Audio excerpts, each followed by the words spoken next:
Dito tayo sa Field of Apples. Ayan. This is Cosmo Fuji. Ayan po guys ha. Ang baba-baba niya guys. Alam nyo naman, napakamahal ng apples. Hindi, mahal talaga. Tsaka quality ang apples dito sa Nagano. Ayan. Napakatamis. A lot of type of apples.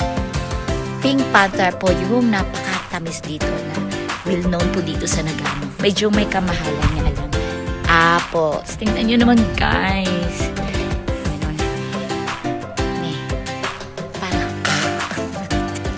Parang inyoy ne. Inyo, wow. Smell delicious din. This one makakanaringo da ne. Mite. Sugoy. The color of the apple is so very red. Look at this. Grabe. Magruto iko kamo ko.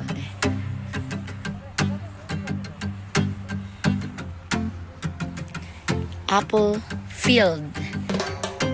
This one is the orange apples. Ayan, kulay dilaw naman siya. It's a yellow apple.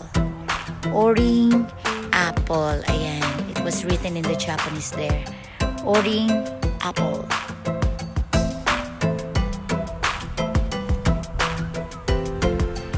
And syempre, look at that mountain. The red, more red. Ayun. Red. Wow, look at this. Parang lipstick, no? Grabe yung red na red talaga siya, no? Aray ko. Red na red talaga siya. Yan, no? Pantayin, guys.